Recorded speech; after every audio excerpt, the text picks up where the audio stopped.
Charles, it's always good to have you. I mean, it's crazy the pace at which we've watched everything transpire, right? This time a week ago, Biden was still president. Now, less than a week later, 1,500 troops at the border, thousands of arrests made. Have you also been struck by just how quickly this took off for President Trump?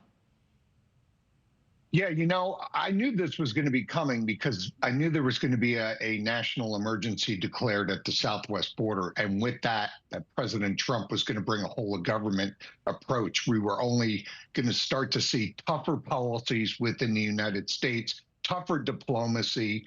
But he's also expanding the law enforcement agencies that can participate in these immigration operations to include the FBI, the DEA, the ATF, and on. And it's also going to include strengthening that southwest border with the use of the military instrument.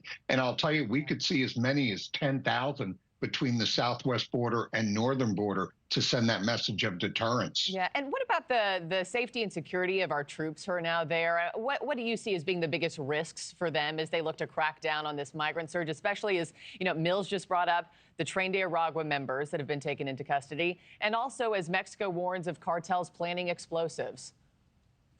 Yeah, the one thing I'm keeping my eye on are the cartels, especially after being designated foreign terrorist organizations. My biggest fear is that there's an escalation between the United States and Mexico based on cross-border violence, and that is the cartels against United States troops. That would have catastrophic consequences, not only for the cartels, but also for the independence of Mexico. I think if that were to happen, you would see the gloves come off.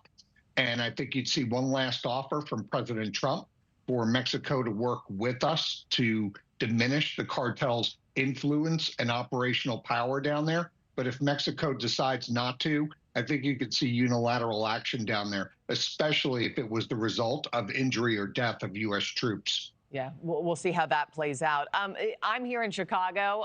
We were all, kind of caught off guard by seeing Tom Homan here in Chicago this weekend, observing these immigration arrests on Sunday.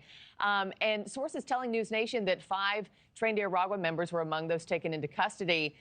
Chicago's Mayor Brandon Johnson tweeting that Chicago police were not involved in these arrests. So, Charles, how does that affect the Fed's crackdown in places where local police are not helping or assisting them?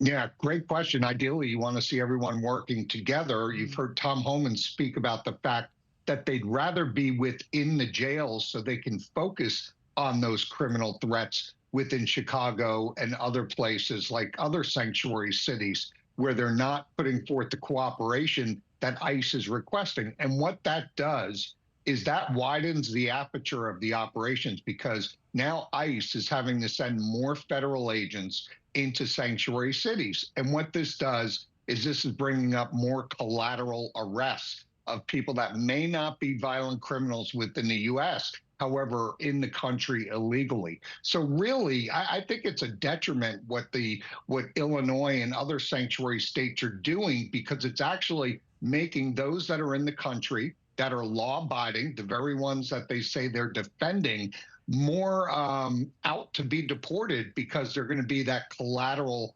results as ICE is surging through cities looking for these dangerous criminals. Yeah. Let them into the jails, let ICE do what they want to do, and remove those criminals and deport them. I'll be talking to a Chicago alderman later on in the show. I'm curious as to what kind of opposition we really saw on the ground here. But, Charles, you look at the numbers, and they're staggering. Sunday alone, nearly 1,000 arrests. Can this kind of pace, daily pace, be kept up for the next 4 years? And is the problem fixed sometime before then, if it is?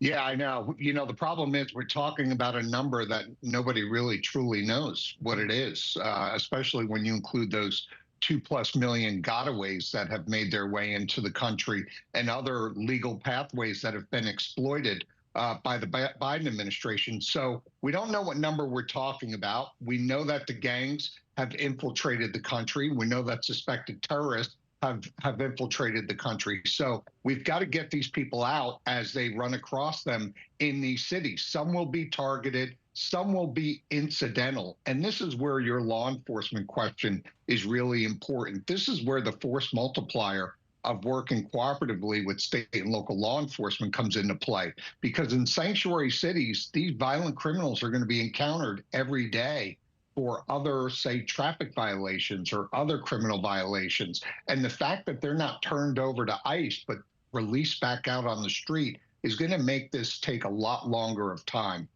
Yeah, and it's only week 2. We'll see what week 2 has in store for the new Trump administration. Charles Marino, always good to have you.